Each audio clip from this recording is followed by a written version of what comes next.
शुभ संध्या। आज की जूम चर्चा में आप सबका स्वागत है। आज का दिन शनिवार है, अतः हम समसामयिक विषय पर बात करेंगे। आज हमने जिस विषय को चर्चा के लिए रखा है वह है हाल ही में राहुल गांधी के द्वारा दिया गया बयान। जैसा कि आप सबको पता है, अभी वर्तमान में बिहार में विधानसभा का चुनाव होने वाला है। इसी दौरान उन्होंने एक रैली में बयान दिया। उन्होंने बयान दिया कि देश के जो महत्वपूर्ण पद हैं या विभाग हैं या कहिए संसाधन हैं, उन पे 10% सवर्णों का कब्जा है। इसके अलावा उन्होंने एक बात और कही कि सेना में भी सवर्णों का वर्चस्व है। उन्होंने आगे कहा कि जनसंख्या के अनुपात से यह सही नहीं है। कुल मिलाकर उस बयान का लबो लुआब ये था कि वह कहना चाहते थे कि आरक्षण की जो सीमा है उसे बढ़ाई जाए, या वह यह कहना चाहते थे कि जो सवर्ण है उन वो सवर्णों पर निशाना साध रहे थे। अब बात यहाँ आती है कि इसके मायने क्या है।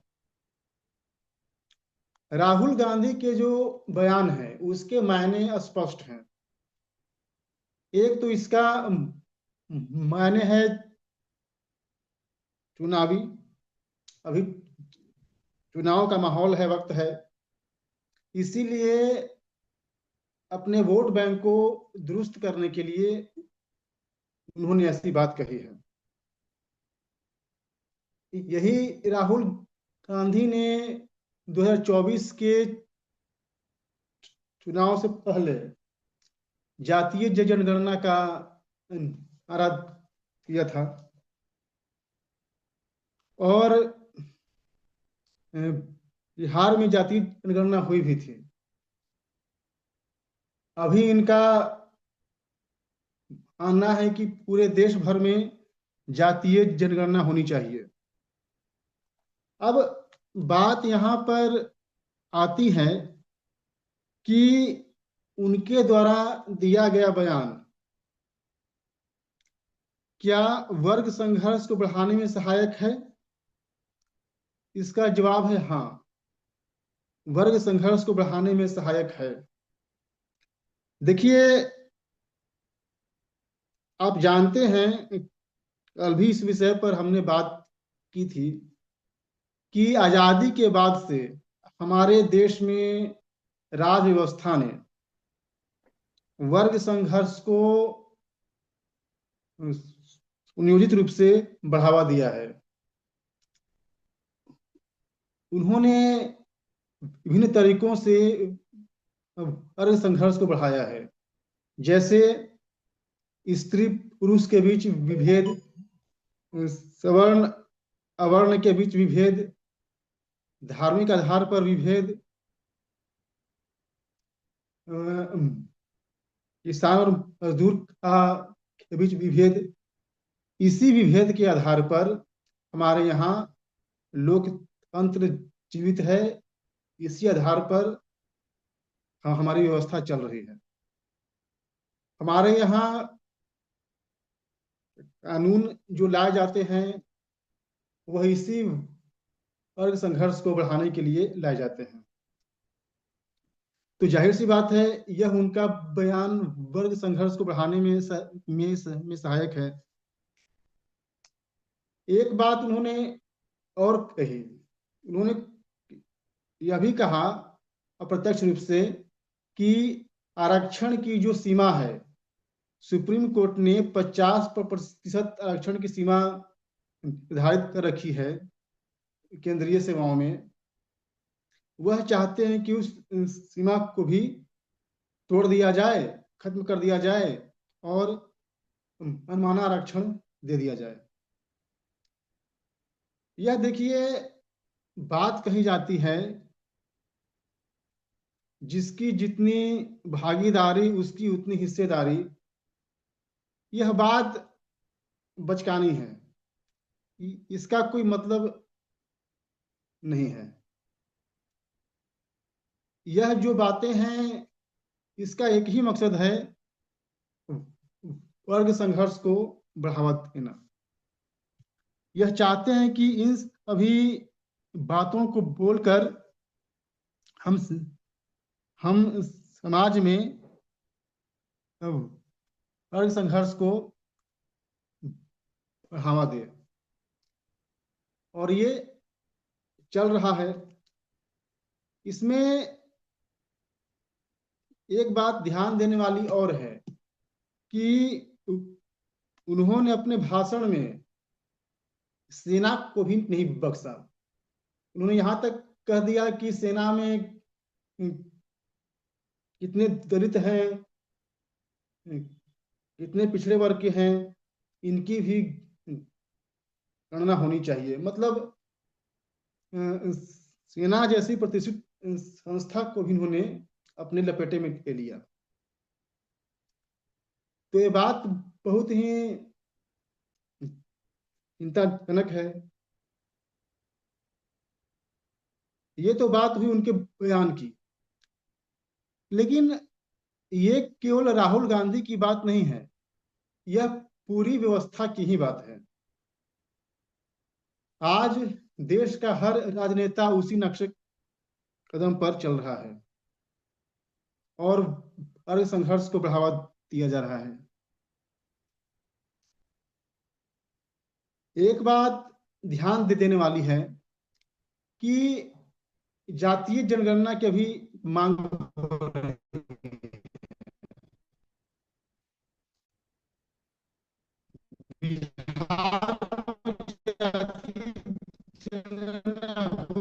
भी, और वो यह सबको पता है।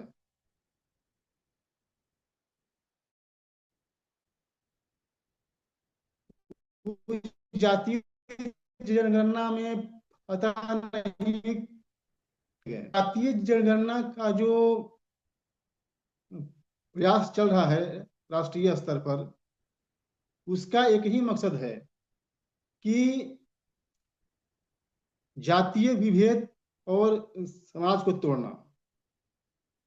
मैं कुछ अलग तरीके से अपनी बात को रखूंगा। आप लोगों ने हो सकता है ना सुना हो या सुना भी हो, प्रोजेक्ट जोशुआ। प्रोजेक्ट जोशुआ नाम का एक अभियान जो पूरे देश में चल रहा है, यह अमेरिका के द्वारा लाया गया है और इसका एक ही उद्देश्य है, प्रोटेस्टेंट क्रिश्चियनिटी को भारत में बढ़ावा देना, धर्मांतरण को बढ़ावा देना। आपको आश्चर्य होगा अगर आप प्रोजेक्ट जोशुआ के साइट पर जाएंगे तो आप देखेंगे कि उस साइट पर भारत की जो जातियां हैं, जो जनजातियां हैं, जो समाज है, उसका एक उसका इतना महीन आंकड़ा दिया गया है कि आप हैरान रह जाएंगे। मान लिया ब्राह्मण है, तो ब्राह्मण में जो जाति है, गोत्र है, सबका उसमें वर्णन है।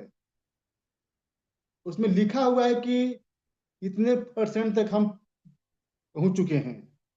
मतलब जो ब्राह्मण की उपजातियां हैं उसका भी उनके पास हिसाब है। कोई कान्य कुब्ज है, कोई सकल दीपी है, कोई चित्पावन है, वह सबका आंकड़ा उसके पास है। और यह बात बहुत ही खतरनाक है।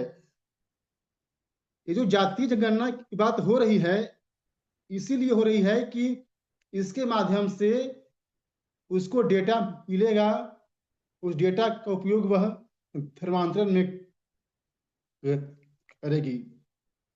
जो जातीय विद्वेष फैलाया जा रहा है, उसके पीछे का मकसद यही है। वो तो बाकी बातें हैं, लोग बोलते हैं हम न्याय देंगे, ये करेंगे, वो करेंगे, लेकिन उसके पीछे चर्च का एजेंडा रहता है। उसका एजेंडा एक ही है कि समाज को तोड़ो। जब समाज टूटेगा तो जाहिर सी बात है धर्मांतरण होगा। जब धर्मांतरण होगा तो उनके अनुसार व्यक्ति समाज में निकलेंगे। जो उनकी योजनाएं हैं, नीतियां हैं, जो उनको समर्थन कर सके, इसीलिए यह प्रोजेक्ट चल रहा है। यह जो पूरा अभियान है, यह इसी का षड्यंत्र है। एक बात और ध्यान देने वाली है कि हम हमेशा कांग्रेस को दोष देते हैं या बाकी पार्टियों को दोष देते हैं, जैसे जो जातिवादी पार्टी है। लेकिन हमें इस बात पर भी ध्यान देना होगा कि जो आज की जो पार्टी है, जो जिसके हाथ में सत्ता है, भाजपा, क्या वो इसमें पीछे है? वह भी वर्ग संघर्ष को ही बढ़ा रही है। 2015 में इसी भाजपा ने एससी एसटी एक्ट को कठोर कर दिया। जब 2018 में सुप्रीम कोर्ट का फैसला आया तो उसने उस पर रोक लगा दी। इसके अलावा जातीय जनगणना बिहार में हुई। बिहार में किसकी सरकार है? जदयू भाजपा की। इस सरकार की बहुत सी नीतियां ऐसी हैं, हो सकता है कि मेरी बात से लोग सहमत न हो। ऐसी नीतियां हैं जो जातीय विद्वेष को और वर्ग संघर्ष को बढ़ाने वाली हैं। तो इसमें सभी दल शामिल हैं। अब देखिए कि जो हमारे प्रधानमंत्री हैं नरेंद्र मोदी, वही कहते हैं कि मैं पिछड़े का बेटा हूं। जब प्रधानमंत्री ही अपने आप को पिछड़ा बोल रहा है तो उस देश का क्या होगा? अभी एमपी सरकार ने, मध्य प्रदेश सरकार ने एक हलफनामा दायर किया है कोर्ट में आरक्षण की सीमा बढ़ाने के लिए। उसने उस हलफनामे में यहां तक लिख दिया कि राम जातिवादी थे, उन्होंने शंबुक का वध किया था। और रामायण काल से लेकर महाभारत से लेकर आज तक उसमें उसका विवरण है कि रुद्रोण ने एक अंगूठा काट लिया था। तो इस तरह की बातें जब ये सरकार कर रही है, तो इसमें हम पाते हैं कि हमाम में सभी नंगे हैं और यह चल रहा है। जातीय विद्वेष, यह तो लगातार बढ़ रहा है और सरकारें इसमें लगी हुई हैं। आरक्षण का नारा देकर जो पिछड़ी जातियां हैं उनको उठाया जाता है, लेकिन बात है कि जब आपके पास नौकरियां ही नहीं है, लगातार सरकारी नौकरियां खत्म हो रही हैं। अभी हाल ही में खबर आई कि बैंकों का विलय होगा। जाहिर सी बात है, जब बैंकों का विलय हो जाएगा और केवल 4 बैंक ही रहेंगे, तो तो बहाली कम होगी, नौकरियां कम होंगी। पानी भर दो और पानी ना छूले बर्तन। कल तू तैयारी तो मुनि जी कह रहे अरे नीता जी अब बोल सकते हैं, नीता जी कहाँ गए? रेलवे का निजीकरण होगा, हाँ तो फिर ये जो जब हमारे यहाँ नौकरियां ही नहीं है, तो फिर हम आरक्षण देकर क्या करेंगे? तो ये मेरा कहने का मतलब है कि आरक्षण जो है, ये ट्रैप है, जाल है, उभारने के लिए, वर्ग संघर्ष को बढ़ाने के लिए और नेताओं के द्वारा अपनी रोटियां सेकने के लिए। तो मित्रों, ये था आज का विषय जिसे मैंने आप सबके सामने रखा। आप लोगों ने मेरी बात को सुना। आप सबका धन्यवाद। धन्यवाद विपुल जी। बाकी के साथी बताएं।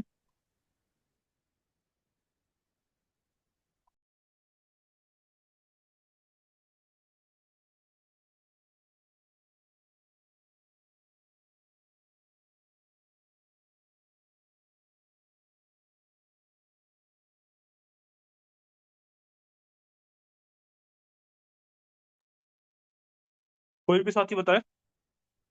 रामायण ठाकुर जी, निशा जी, श्रीकांत जी, मदन जी, अनिल श्रीवास्तव जी, हाँ आचार्य जी।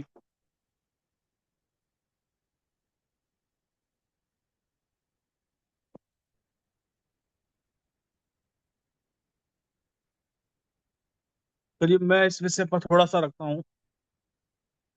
देखिए अभी तक तो जितना चल रहा था वर्ग संघर्ष फैलाने का प्रयास, वो चल ही रहा था। लेकिन ये आगे बढ़ते बढ़ते जो है वो सेना पर पहुंच गई। ये स्थिति जो है बड़ी घातक है।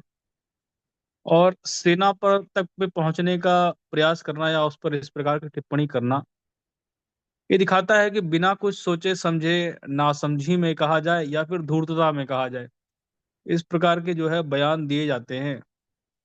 और जो घटना हुई थी अभी पहलगाम के बाद, जो भारतीय सेना ने जो ऑपरेशन सिंदूर किया था, वहां पर भी आप देखेंगे तो सेना का जिस तरह से मनोबल गिराने गिराने का प्रयास किया जा रहा है या फिर सेना को दो भागों में तोड़ने का प्रयास किया जा रहा है, ये दिखाता है कि विपक्ष जो है वह राष्ट्र के लिए भी घातक होता जा रहा है। अर्थात उसने बाकी के क्षेत्रों में आरक्षण हो, जाति हो, प्राइवेट नौकरी में हो, बाकी जगह हो, वो सब तो तक तो चलो ठीक है, वहां तक राजनीति समझ में आती है। लेकिन जब बात सेना की करते हैं तो ये केवल राजनीति तक विषय नहीं रह जाता है, यह राष्ट्रीय सुरक्षा से जुड़ा हुआ विषय हो जाता है। तब फिर प्रश्न खड़ा हो जाता है कि विपक्ष जो है वो विपक्ष की भूमिका निभा रहा है, या फिर विपक्ष जो है वो बाहर से फंडिंग या पे काम कर रहा है, या एजेंट की तरफ काम कर रहा है। तो आप देखेंगे कि हमारे यहाँ जो यात्राएं भी होती है, राहुल गांधी की यात्रा हो, चाहे वो चीन चले जाए, कभी अमेरिका चले जाए, तो जब भी कोई बड़ा व्यक्ति या मंत्री जो होता है, विपक्ष का नेता जब किसी देश में जाता है, यात्रा करता है, तो वो पूरा बता के जाता है किस कारण से जा रहा है, क्या क्या है। लेकिन यहाँ पर गुप्त रूप से यात्राएं भी होती हैं, और जब वहां से कोई स्टेटमेंट आता है उसके बाद यहाँ से ये स्टेटमेंट चालू हो जाता है। तो ऐसा तो नहीं है कि पूरी तरह से या तो कम्युनिस्टों की लॉबी पीछे लगी हुई है, या फिर हम दूसरा कह सकते हैं कि बाहर से भारत को अनस्टेबल करने का प्रयास किया जा रहा है, और उसमें भारत का जो विपक्ष है वो सहयोग कर रहा है। जैसे हम लोग देखते हैं अभी अमेरिका राष्ट्रपति का जो सलाहकार था, पीटर नवारो ने कहा कि पेट्रोल पंप जो हैं वो सारे के सारे सवर्णों के पास चल रहे हैं, ब्राह्मणों के पास चल रहे हैं। अब वहां वो पीटर नवारो को देखिए क्या लगा पड़ा था, यहाँ राहुल गांधी का भी वही स्टेटमेंट आ रहा है। और इसी तरह से जो कम्युनिस्ट विचारधारा है वो लगातार प्रचारित करने का प्रयास कर रही है। पर मुझे लगता है कि ये सब कुछ एक पैटर्न की तरह से काम किया जाता है। अब ये पैटर्न क्या है? पैटर्न ये है कि बाहर से कोई स्टेटमेंट दी जाती है और ये देखा जाता है कि समाज के किस वर्ग पर कितना उसका प्रभाव जा रहा है। दूसरा ऑब्जर्वेशन क्या आता है कि विपक्ष जो है इस मुद्दे को कितनी जो है कितने ठीक तरीके से उठाता है, और विपक्ष हमारे साथ है या विपक्ष जो है वो राष्ट्रीय मुद्दों पर जो है राष्ट्र के साथ खड़ा है। तो यह सब कुछ जो लगता है वो बाहर से फंडिंग के आधार पर जो है वो इस तरह करने का प्रयास किया जा रहा है। या फिर ये कह लें कि राहुल गांधी बिल्कुल ही मूर्ख है। तो मुझे लगता है अगर बिल्कुल मूर्ख है तो भी उनके पीछे जो है कम्युनिस्टों का एक हाथ है, जो इस प्रकार की स्टेटमेंट लगातार दी जा रही है। तो सेना को मनोबल को तोड़ना या सेना को जातिवादी देना, या उसमें आप ये कह सकते हैं कि राजपूत रेजिमेंट है तो राजपूत रेजिमेंट का अर्थ ये थोड़ी है कि केवल राजपूत है, उसमें तो कोई भी जा सकता है। ये तो ब्रिटिश काल में ही अंग्रेजों ने जो है अपने लिए अलग अलग रेजिमेंट उन्होंने बना दी थी। गोरखा रेजिमेंट का ये अर्थ नहीं है कि इसमें केवल गोरखा ही जा सकता है या वहां पर आरक्षण किसी प्रकार का लागू है। लेकिन आप ऐसे क्षेत्रों में आरक्षण की बात कर रहे हैं, ऐसे क्षेत्रों में आप सवर्ण अवर्ण की बात कर रहे हैं जिसका अभी तक कास्ट सेंसस ही नहीं हुआ है। वहां जब कास्ट सेंसस नहीं हुआ है तो फिर आप किस प्रकार से कह सकते हैं कि ऊपर ऊपर के पद पर ये सवर्ण है या वर्ण है? यही प्रयास किया गया था कि भारतीय सेना में कितने मुसलमान हैं उसकी काउंटिंग की जाए। क्या जरूरत है सेना को सेना रहने दिया जाए?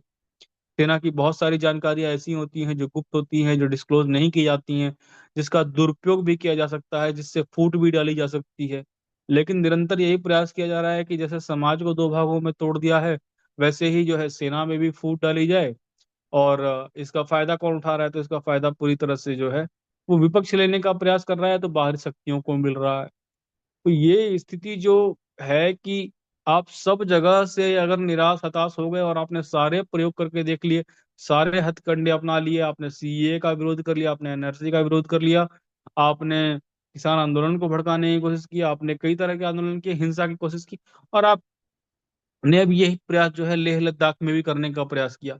ये सभी प्रकार प्रकार के जो भी प्रयास हैं, सरकार विपक्ष जो है करने में लगा हुआ है, और वो कहीं ना कहीं देखता है कि कहीं ना कहीं सफल भी हो रहे हैं। आप अगर सीए की बात करेंगे, एनआरसी की बात करेंगे, तो वो जिस तरह से होना चाहिए था उस तरह से नहीं हो पाया वो। या फिर असम में इम्प्लीमेंट करने की कोशिश किया गया लेकिन उसको भी लगातार विपक्ष जो है विरोध कर रहा है। धारा 370 की ही बात देखेंगे, उसको इम्प्लीमेंट किया तो ये कहते हैं सत्ता में आने के बाद हटा देंगे। तो मुझे लगता है कि विपक्ष की भूमिका जो है बड़ी महत्वपूर्ण होती है, वह राष्ट्र विरोधी तो नहीं होनी चाहिए। और सेना के को लेकर के इस प्रकार की टिप्पणियां करना, ये सीधे सीधे जो है वह सेना के मनोबल को गिराना और राष्ट्रीय सुरक्षा के साथ समझौता करना है। ये तब तक संभव नहीं है जब तक बाहर के साथ जो है इनका कोई ये लिंक ना हो, या फिर दूसरी दूसरी तरफ ये कह सकते हैं कि ये राजनीति का सबसे गिरा हुआ स्तर है, इससे अब नीचे नहीं जाया सकता। तो मैंने अपनी बात रख दी है, बाकी के साथ ही बताएं।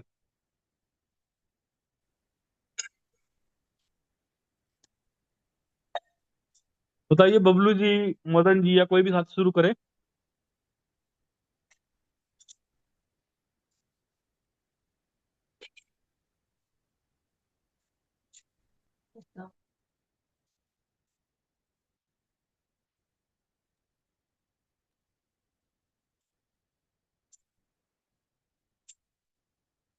देखिए, एक बात हमको कहनी है इसमें।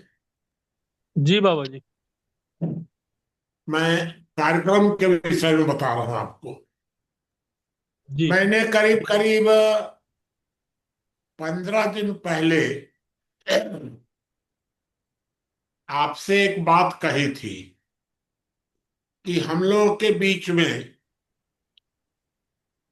जो अपने बीच में करीब करीब 17-18 लोग रहते हैं, इसमें 9 लोग तो ऐसे हैं जो कुछ बोलते हैं, और आधे लोग ऐसे हैं जो कभी कुछ बोलते ही नहीं हैं। हम लोगों का यह भी उद्देश्य है कि अपने लोग सिर्फ सुने ही नहीं, कुछ बोलना भी सीखे। ये मैंने निवेदन किया था आप लोगों से कि ऐसा हम लोग सप्ताह में एक दिन शुरू करें कि जो लोग कुछ नहीं बोलते हैं उस दिन वही सिर्फ बोले, बाकी लोग ना बोले। इस संबंध में हम लोग चर्चा, विस्तृत चर्चा सोमवार को करेंगे। कौन सा दिन होना चाहिए, क्योंकि मेरा उद्देश्य ये है कि उस दिन की चर्चा में कोई भी व्यक्ति जो माने बोलता है आमतौर पर, वो उस दिन चुप रहे। अब बाकी लोग बोले, वही लोग संचालित करें। ब्रजेश जी, विपुल जी भी संचालित न करें, अशोक जी संचालित करें या साधना संचालित करें। जो लोग नहीं बोलते वो लोग संचालित भी करें, विषय भी वो तय करें। ऐसा दिन रविवार भी वैसे हो सकता है। सोमवार को हम लोग बात करेंगे इस संबंध में। ये मैं आपको बताना चाह रहा था कि हम लोग अपने लोगों को कुछ बोलने की भी आदत डालें, अपनी बात को रखने की आदत डालें। ये हमको एक बात आपसे कहनी थी, वो मैंने आपको बता दिया। आज के विषय पर मैं इस बात से सहमत हूं कि वर्तमान समय में विपक्ष, देखिए उद्देश्य क्या है, सीधा सीधा राजनीति इस समय हिंदू मुसलमान में बट गई है। मुसलमान पूरा का पूरा लगभग एकजुट हो गया है। मुसलमान, कम्युनिस्ट, गांधीवादी, विपक्ष सब एकजुट हो गए हैं। ऐसी स्थिति में विपक्ष का भी मानना है कि जब तक हिंदुओं में कोई टूट फूट नहीं होगी तब तक हम सरकार नहीं बना पाएंगे। तो प्रश्न उठता है कि हिंदुओं में टूट फूट कैसे हो। भाई, एक तरीका उन लोगों ने सोचा था कि हम बहुत अधिक फ्री बीज बांट करके मुफ्त स्कूल देंगे, मुफ्त ये देंगे, मुफ्त ये देंगे, मुफ्त ये देंगे। मुफ्त देना शुरू किया उन लोगों ने, एक दो जगह सरकार भी बना ली। फिर मोदी सरकार ने भी मुफ्त देना शुरू कर दिया, वो दांव फेल हो गया। फिर उन्होंने महिलाओं का दांव चला कि महिला के नाम पर हम लोग तोड़ फोड़ कर लें, तो वो दांव भी फेल हो गया। अब उनके पास एक ही दांव बचा और वो बचा जातिवाद। जातिवाद, आदिवासी, दलित,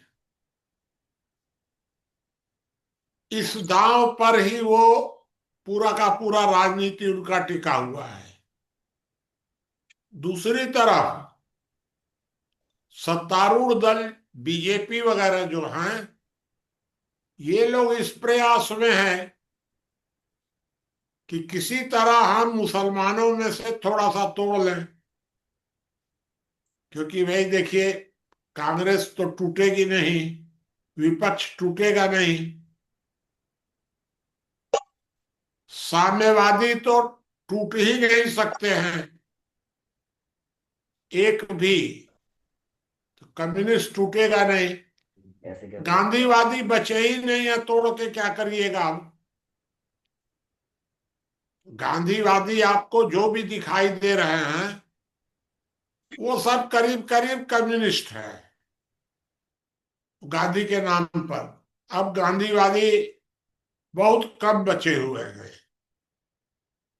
तो गांधीवादियों में से तोड़ ही नहीं सकते हैं, तो अब तोड़ने के लिए तो जातिवाद है। इधर सरकार भी सारा जोर लगाए हुए है कि जातिवाद के नाम पर ये लोग ना तोड़ पाए। पूरा प्रयत्न हो रहा है आदिवासी, दलित या और जातिवादी सबको कुछ ना कुछ बांट करके और कुछ सब कर कुरा करके उनको अब की जाति के नाम पर ना टूटे। साथ ही आपने आज सुना होगा कि केरल में संघ परिवार, बीजेपी और संघ केरल में मुसलमानों को के घर घर जाकर उन्हें अपनी बात समझाएंगे। ईसाइयों को अलग समझा रहे हैं। तो बीजेपी भी इस प्रयास में है कि थोड़ा सा मुसलमानों को तोड़ के देखा जाए केरल वगैरह में। उत्तर भारत में तो कोई लक्षण भी है नहीं टूटने का। उत्तर भारत में थोड़ा सा ओवैसी के माध्यम से अंतर पड़ सकता है। तो ये राजनीतिक दांव पेच है। उधर राहुल गांधी या विपक्ष पूरा का पूरा तोड़ने में लगा हुआ है कि जाति के नाम पर टूटे। अब ये जातीय जनगणना जो उन्होंने दांव चला था, वो दांव जब फेल होता दिख रहा है, तब अंत में उन्होंने सेना पर, सेना और न्यायपालिका पर भी बात उठानी शुरू कर दी। देखिए कितना दांव चलता है। खतरनाक तो है ही, लेकिन ये प्रयत्न इसी निराशा में है कि अभी तक जाति के लिए जो प्रयास हुए थे वो सफल होते नहीं दिख रहे हैं। बाकी ये जो ईवीएम और चुनाव चोरी का जो है इसका तो कोई प्रभाव है ही नहीं। ये तो शून्य प्रभाव है एकदम। लेकिन ये जाति वाला जो खतरा है ये तो है, क्योंकि जाति के नाम पर आम तौर पर लोग इकट्ठे हो जाते हैं। तो ये खतरा है और इस खतरे को अब देखिए देखेंगे सब लोग। लेकिन ये सेना के बारे में इस तरह की बात करना है तो बहुत खतरनाक। लेकिन अब भाई पॉलिटिकल मामला है तो है। तो इतना ही मैं आपको कहना चाह रहा था, और बाकी आप अपनी चर्चा को आगे बढ़ाइए, कोई दिक्कत नहीं है। बाकी के साथी बताएं।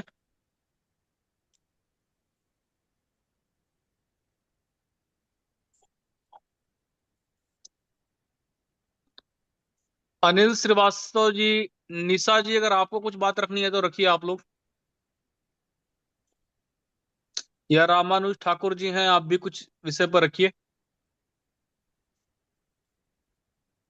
हेलो बताइए आदरणीय जी, नमस्कार सर। जी। वो सर मैं कुछ थोड़ा हटकर पूछना चाह रहा था। जी। वो सर जो आजकल वो चर्चा में है 3I एटलस कॉमेट, तो वो क्या एलियंस है कि शिप है या कॉमेट ही है नेचुरल?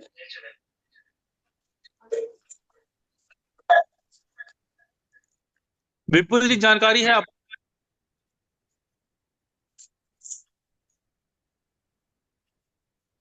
बताइए ब्रजेश जी, कोई आपको बताना चाहे। बाबा जी, उनका प्रश्न किसी टेक्नोलॉजी से संबंधित है, कॉमेट है। मेरी जानकारी ये में जो धूम एआई धूम है केतु सर जो आ रहा है आजकल, उसका अभी कुछ कंफर्म नहीं है। वो मुझे तो नहीं लगता है कि वो एलियंस वगैरह है। जी जी। आ चुका है कॉमेट। पीसी पर आप इस्तेमाल कर सकते हैं, कंप्यूटर पर, लैपटॉप पर, मोबाइल पर अभी नहीं दिया है। वो उसकी तो बात मतलब आप ये मान के चलिए कि सबसे अच्छी माने जाने वाली एआई सर्च इंजन परप्लेक्सिटी का बनाया हुआ है, नहीं लेकिन उसका इस्तेमाल कर पाने के लिए अभी बहुत टाइम है लोगों को समझ में आने के लिए। नहीं, वो उसकी बात नहीं कर रहे हैं, वो धूमकेतु की बात कर रहे हैं। सर जो उसी अभी का नाम हमारे सौर कॉमेट है। मंडल में प्रवेश किया है, अच्छा अच्छा अच्छा। जी मैं उसकी बात कर रहा हूँ। बहुत लोग इस पर स्पेसशिप बोल रहे हैं उसको, इंटरस्टेशियल, नहीं और नहीं, मैं बहुत लोग इसको नेचुरल धूमकेतु बोल रहे हैं। इतना समझ रहा हूँ, स्पेसशिप तो नहीं है वो। तो इस ठीक है विषय सर, ओके। बात रखेंगे आप जी जी। आज के विषय पर।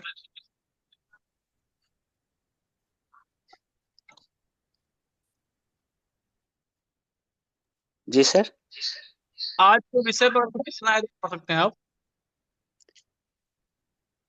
असल मेरा सर मोबाइल बहुत डिस्टर्ब था, इसलिए इसलिए मैं ठीक से सुन नहीं पाया। कोई और साथी बताएं। जी सभी साथियों के लिए नमस्कार। बताइए मदन जी। राहुल गांधी की विशेषता ये है देश में कि अगर कहीं हिंदू मुस्लिम अगर झगड़ा होता है, कोई मर जाता है अगर मुस्लिम, तो वहां जरूर मतलब पहुंचते हैं, और अगर हिंदू मर जाता है तो अनदेखी कर देते हैं। भाषण भी देते हैं तो भारत माता क्या है, भारत माता क्या है। तो मतलब उनका संकेत जो है मतलब बिल्कुल विपक्ष में ही जाता है कि मतलब वो हर प्रकार से मतलब मुस्लिम पक्ष की बात करते हैं। और मोदी जी से तो मतलब इस तरह से चिढ़े हुए हैं कि उनके बस की बात नहीं है ना, मोदी को तो मतलब इस देश से ही भगा देंगे। मतलब इतनी मूर्खता जैसी बातें करते हैं राहुल गांधी कि जितना मतलब उनका कहाँ तक वर्णन करें हम। मतलब युवाओं में जो कांग्रेसी विचारधारा के लोग हैं वो भी उनकी निंदा करते हैं, लेकिन जो कांग्रेस के कार्यकर्ता हैं विशेष, वो भी उनकी बात को समझने लगे हैं। और धीरे धीरे कई जो कांग्रेस के मतलब जुझारू नेता थे हमारे ही जनपद में ऐसे, मतलब जब मैं ऋषिकेश में था अपने कार्यालय पे, वहां तो कुछ नेताओं से मतलब मेरी बात होती थी फोन से, हमारे बदायूं संभल के। तो मैं उनसे कहता था कि मैंने कि आप कांग्रेस से जुड़े हुए हो और मतलब इलेक्शन भी लड़ते हो कांग्रेस पार्टी से, आपको कभी जीवन में सफलता नहीं मिलेगी। उन्होंने कांग्रेस पार्टी छोड़ दी, अब वो दूसरी पार्टी में मतलब शामिल हो गए, सपा में। अभी वो हमारे गांव में भी आए थे, एक पीयूष यादव हैं मतलब वहाँ के जिला बदायूं के। तो गांव गांव में मतलब अपनी रैली संगठन बैठक कर रहे हैं जिससे उनकी सीट निकल जाए। तो मैंने समझाया, मैंने कहा आपको 7-8 साल सन 2008 में मैंने बताया था, अब पता है आपको कि हाँ आपने सही कहा था कि हमें सफलता नहीं मिली और अब हमने दूसरी पार्टी में शामिल हो गए। मैंने कहा ठीक है, मैंने कहा इससे तो आप बीजेपी का ही दामन पकड़ लो तो अच्छा है। बोले विचार करेंगे। तो बात राहुल गांधी की चल रही है। राहुल गांधी मतलब उनका उद्देश्य केवल ये है कि अगर हमें मुस्लिम वोट बैंक, मुस्लिम वोट मिल जाए भारत में और किसी तरह से मैं प्रधानमंत्री बन जाऊं, तो मतलब इस देश में तहलका मचा दूंगा। और हिंदुओं को तो जैसे हम पहले दो दर्जे के समझा करते थे वैसे ही अब समझेंगे। मतलब जो लाभ होगा वो मुसलमानों को होगा। लेकिन अब उनकी मूर्खता है, अब उनके बस की बात नहीं है। वो कितना ही संगठन मजबूत कर लें, भारत के 2-4 स्टेटों में मतलब जो कांग्रेस की सरकार है वहाँ जो अभी उनकी मतलब भारत देश की कीमत नहीं समझते ना, जो वो लोग अपनी भारतीय संस्कृति को नहीं समझ पा रहे हैं। हमारी जो प्राचीन संस्कृति है उससे थोड़े अछूते लोग हैं दूसरे स्टेटों में, जहां जहां कांग्रेस की सरकार है। और धीरे धीरे बीजेपी का जनाधार जनाधार दूसरे राज्यों में भी बढ़ रहा है, और ऐसे संकेत मिल रहे हैं कि धीरे धीरे जो है अपनी जड़ मजबूत कर रही है बीजेपी, और इनको मतलब धीरे धीरे भारत की जनता नकार देगी राहुल गांधी को। बस इतना ही बोलूंगा।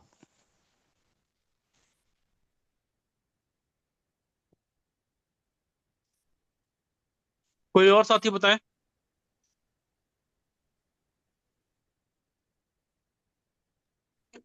ज्ञानेंद्र जी आप कुछ रखना चाहेंगे, या बबलू जी, पवन जी, कोई भी साथी बताएं। हेलो। जी बताइए। हेलो सर, मैं कुछ पूछना चाह रहा था। जी जब सर सभी लोग राहुल जी को ऐसा समझते हैं कि वो इस तरह के हैं, तो उन्हें नेता क्यों बनाए हुए हैं सर? हटा क्यों नहीं देते? ये थोड़ा शायद उटपटांग तो लगे, लेकिन समझना चाह रहा हूँ।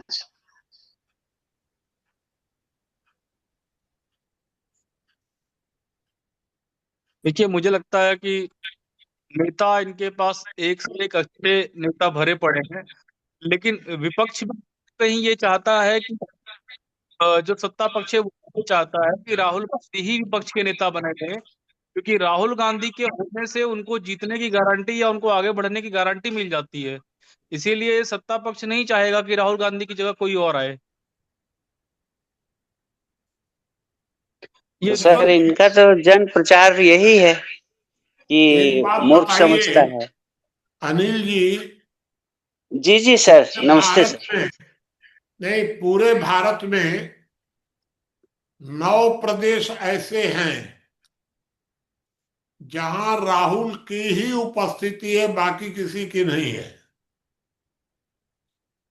ममता बनर्जी केवल बंगाल तक हैं, अखिलेश यादव बिहार तक हैं, अरविंद केजरीवाल दिल्ली और पंजाब, थोड़ा सा गुजरात में घुस रहे हैं, थोड़ा।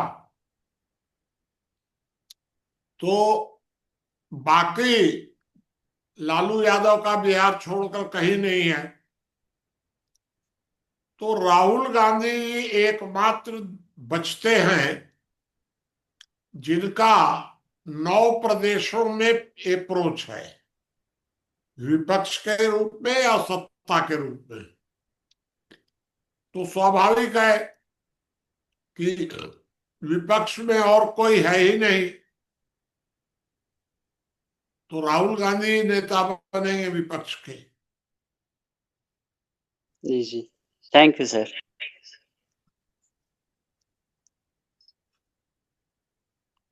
कोई और राजनीतिक दल अपना प्रदेश छोड़कर अन्य प्रदेशों में जाने की सोच भी नहीं रहा है, अरविंद को छोड़कर। लेकिन अब अरविंद जब दिल्ली ही हार गए तो उनके सामने भी संकट पैदा हो गया थोड़ा सा।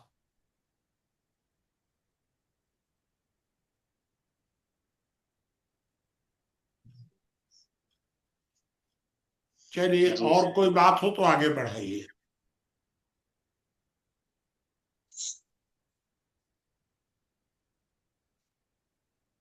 बाकी के साथी बताएं।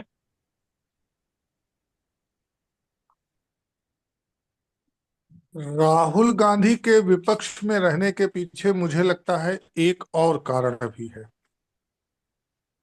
जी वास्तव में अगर आप देखिए, जब संसद की बात शुरू हुई होगी, जब भी विचार आया होगा कि कोई एक ऐसी जगह हो जहां जनहित के मुद्दों पर विचार मंथन हो, और विचार मंथन से जो निष्कर्ष निकले उस आधार पर हम नियमों का प्रतिपादन करें, कानून बनाएं।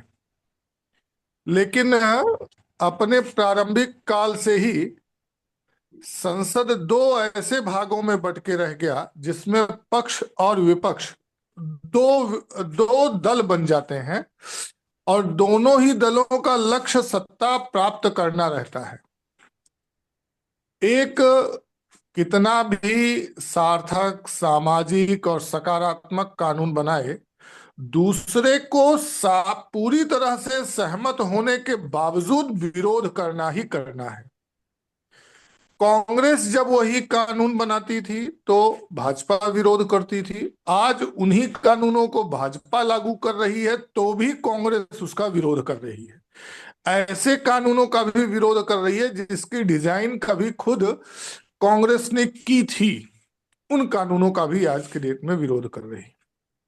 इस बात से एक चीज तो स्पष्ट होती है कि वर्तमान में दो ध्रुवों में बटा हुआ सा वर्तमान सदन दिखता है। अब एक ध्रुव पर अगर मोदी खड़े हैं और दूसरे ध्रुव ध्रुव पर एक मुद्दा यह बनाया जाए कि हिंदू मुस्लिम जैसी कोई बात खड़ी की जाए देश में, तो भी एक हिंदू और दूसरा मुसलमान बना देने के बाद विपक्ष के पास यह मुद्दा भी खत्म हो जाएगा कि वह मोदी हिंदू मुस्लिम करते हैं तो हम हिंदू मुस्लिम ही, हम भी वही करने लगे। हमने अगर किसी मुसलमान को आगे कर दिया तो वो हिंदू मुसलमान नहीं कर सकते। दूसरी एक बात होती है कि अगर वह पूरे, जैसा मुनि जी ने कहा कि पूरे देश भर में आप एक बार निगाह मार लीजिए, पूरे देश में आप तहकीकात कर लीजिए, गहराई पर जमीन पर उतर कर देख लीजिए, तो तमाम ऐसे क्षेत्रीय नेता जो आज विपक्ष में खुद को देखना चाहते हैं, वह अपने राज्य के बाहर बहुत कम जन समर्थन रखते हैं। सभी स्थानों पर व्यापक जन समर्थन भले ही कमोवेश थोड़ा बहुत कम थोड़ा बहुत ज्यादा हो, ऐसा एक ही चेहरा दिखता है, वह है राहुल गांधी। अब राहुल गांधी पर यह निर्भर करता है कि वह देश की राजनीति को किस तरफ ले जाना चाहें।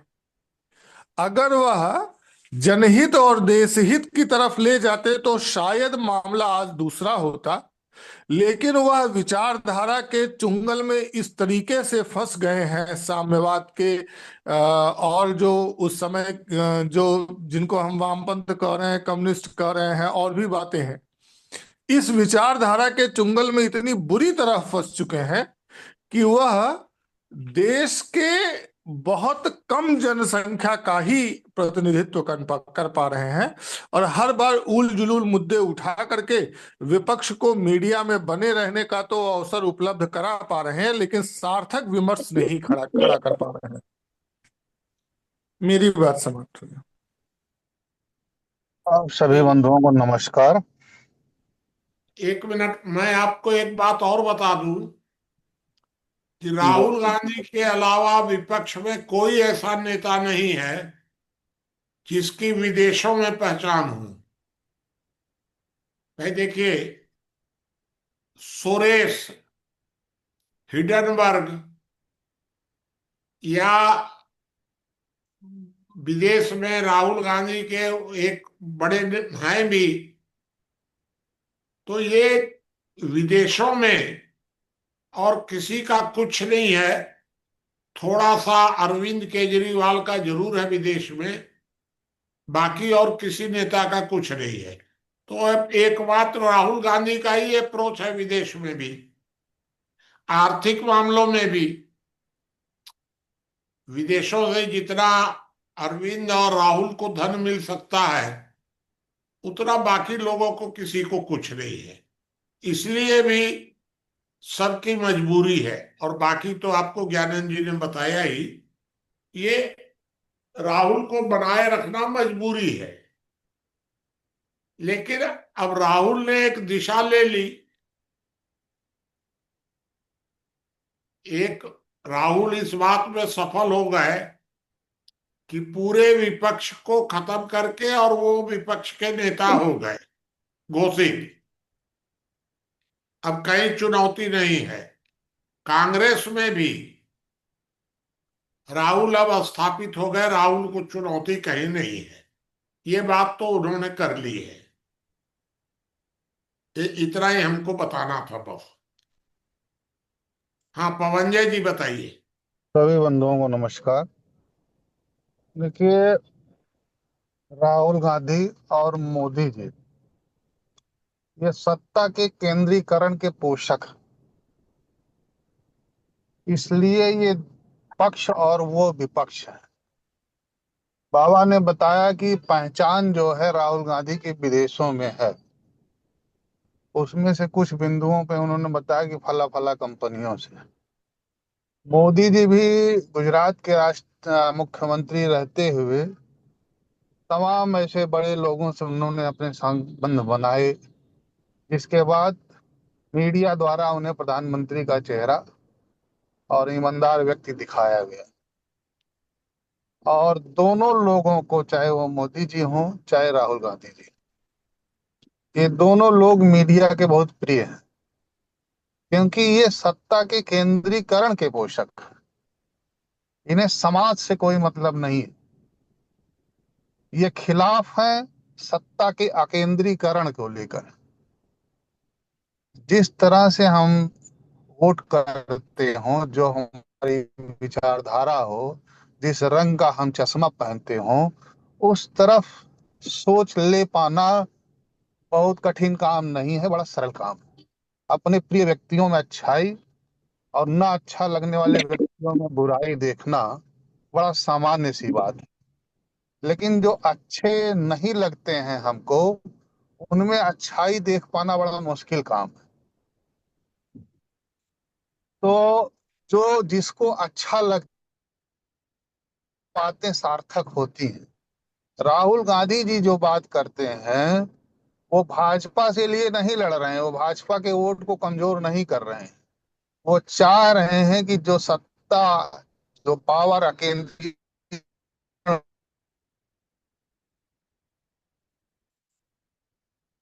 हुआ है, वो वो दलित के लिए बोलते हैं, वे मुसलमानों के लिए बोलते हैं। वो हिंदुओं के पक्ष में कभी नहीं बोलेंगे, क्योंकि उन्हें भाजपा को कमजोर नहीं करना है। दोनों लोग तो सत्ता के केंद्रीकरण के पोषक हैं। तो दोनों लोग एक ही पक्ष में चल रहे हैं। जैसा कि अभी एक मित्र ने हमारे बताया कि जो नीति उनकी थी कांग्रेस की, उसी नीति का पालन जो है भाजपा कर रही है। वो सारे काम कर रही है जो कांग्रेस छोड़ के गई थी। कांग्रेस को सबसे पहले पप्पू कहने वाले व्यक्ति आसाराम बापू थे। मोदी जी सबसे पहले उन्हीं को जेल भेजे हैं। दूसरा सबसे बड़ा कांग्रेस का विरोधी, जिसने कांग्रेस की ऐसी की तैसी कर दिया, वो अरविंद केजरीवाल थे। रोज प्रेस कॉन्फ्रेंस करते थे। मोदी जी ने उनको जेल का रास्ता दिखा दिया। जितने लोग कांग्रेस के विरोधी थे, वो कोई ऐसे बच्चे नहीं जिनको मोदी जी ने उनका ऐसी तैसी न किया।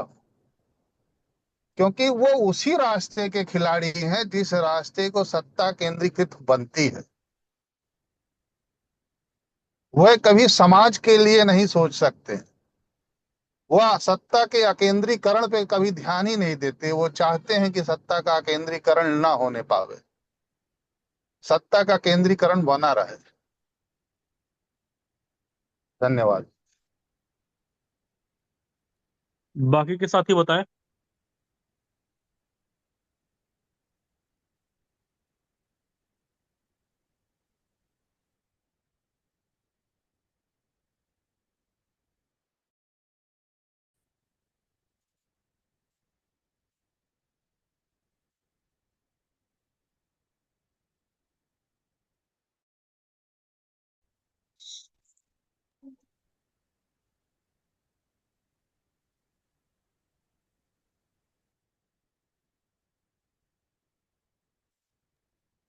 कोई भी साथी अपनी बात रखें, या किसी का कोई प्रश्न है तो प्रश्न भी रख सकते हैं।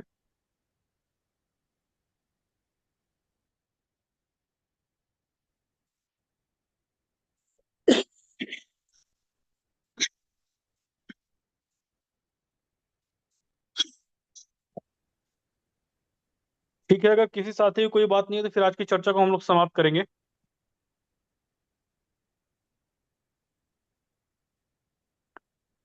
संजय भाई मीटिंग को खत्म कर दीजिए।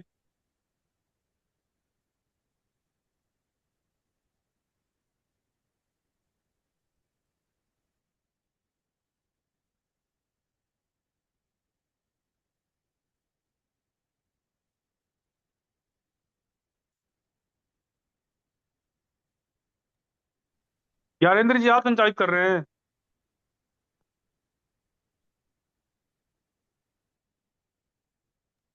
साथी जो है मीटिंग को छोड़ सकते हैं।